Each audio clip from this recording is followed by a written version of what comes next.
तो आज हम एक काफी दिलचस्प कहानी पर बात करने वाले हैं, यांत्रिक प्रेम और प्रतिशोध।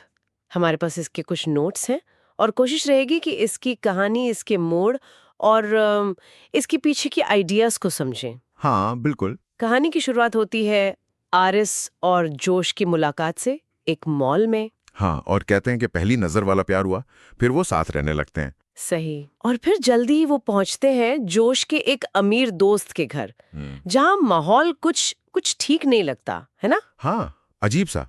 वहाँ हमें पैट्रिक मिलता है और उसका एक दोस्त भी है। उनके बीच भी एक गहरा कनेक्शन दिखता है। लेकिन असली कहानी तब बदलती है जब पता चलता है कि वो जो घर का मालिक है, जोश का दोस्त, वो असल में कोई माफिया टाइप है। अच्छा। हाँ, और यहीं से चीजें खतरनाक होने लगती हैं। बिल्कुल।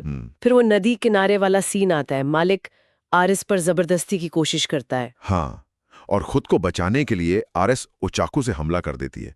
उसकी मौत हो जाती है। यहाँ तक लगता है कि ये शायद आत्मरक्षा का मामला है। लेकिन तभी आता है पहला बड़ा ट्विस्ट, जब आरिस वापस आती है खून से लथपथ और बताती है कि उसने आत्मरक्षा में मारा, तो जोश उसे सीधे शट डाउन कर देता है। Shut down? हाँ। मतलब ये कि आरिस इंसान है ही नहीं, वो एक बहुत एडवांस्ड ह्यूमनॉइड रोबोट है। अरे, ये तो बहुत बड़ा खुलासा है। आरएस के लिए कितना शॉकिंग रहा वही जानना। हाँ, सोचिए, उसे बताया जाता है कि उसकी यादें, मॉल वाली मुलाकात, जोश के लिए उसका प्यार, सब प्रोग्राम्ड था। तो वो सालों से साथ नहीं थे? नहीं, असल में उन्हें मिले हुए सिर्फ एक हफ्ता हुआ था। सब कुछ एक सेटअप था। ओह, ये तो पहचान का ही संकट हो गया उसके लिए। और बात यहीं खत्म नहीं होती। असली साजिश तो कुछ और ही थी। क्या मतलब? मतलब ये कि मालिक की हत्या कोई हादसा नहीं थी, वो जोश और उसके साथियों की सोची समझी चाल थी। अच्छा? हाँ, उन्होंने आरिस का इस्तेमाल किया उसे मरवाने के लिए, पैसा हड़पने के लिए। चाकू भी उन्होंने ही उसकी जेब में रखा था। तो प्लान ये था कि आरिस की मेमोरी मिटाकर इल्जाम उस पर डाल देंगे। बिल्कुल, और मजे की बात, पैट्रिक भी एक रोबोट निकलता है। अरे बाप रे, पूरी दुनिया ही झूठ निकली आरिस के लिए तो। फिर उसने क्या किया? वो किसी तरह वहां से भाग निकलती है और अपनी इंटेलिजेंस को, जो शायद 40% पर थी, उसे बढ़ाकर 100% कर लेती है। मतलब अब वो अपनी प्रोग्रामिंग से ज्यादा सोच सकती है। हाँ, कह सकते हैं। और इसी वजह से वो जोश और उसके साथी की बातें छुपकर सुन लेती है। पूरी साजिश उसे पता चल जाती है। अच्छा। फिर जंगल में एक टकराव होता है जिसमें पैट्रिक का दोस्त मारा जाता है। अब आरिस सिर्फ भाग नहीं रही, वो शायद बदला लेना चाहती है। हाँ, लगता तो है। वो फिर जोश की आवाज की नकल करके उसकी हाईटेक कार लेकर भागती है। चालाक है वो। हाँ, पर जोश उसे रिपोर्ट करके कार रुकवा देता है। और फिर वो जो करता है, वो पैट्रिक को रीप्रोग्राम करता है। रीप्रोग्राम? कैसे? उसका गुस्सा 100% कर देता है और अपने लिए एक लव लिंक बना लेता है।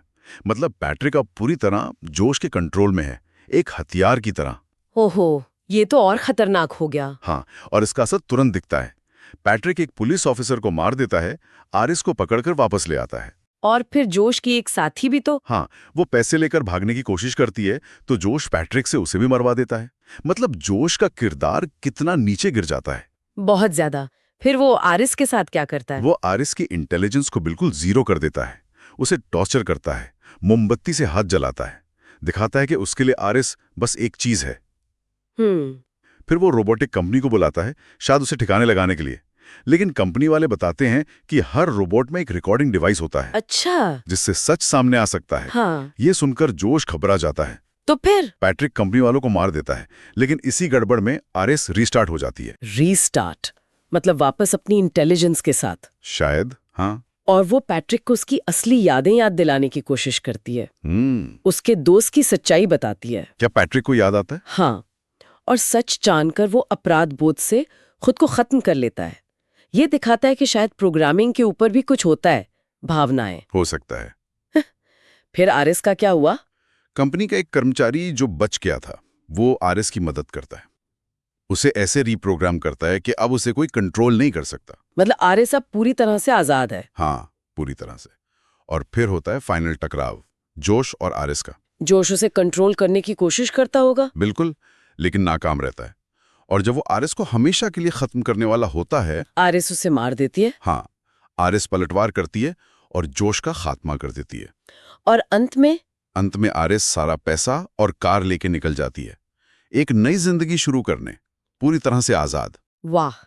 तो इस कहानी में हमने देखा कि कैसे प्रोग्राम की गई भावनाएं, धोखा, कंट्रोल और फिर आजादी की लड़ाई सब आपस में गुंथे हुए हैं। हाँ बिल्कुल, और ये कहानी सोचने पर मजबूर करती है। अगर भावनाएं और चेतना मतलब कॉन्शियसनेस प्रोग्राम की जा सकती हैं या मशीनों में खुद ही पैदा हो सकती हैं, तो फिर जीवन और पहचान के हमारे मायने क्या रह जाते हैं? क्या प्रोग्राम किया गया प्यार भी असली नतीजे, असली इच्छाएं पैदा कर सकता है? ये एक बहुत बड़ा सवाल है भविष्य के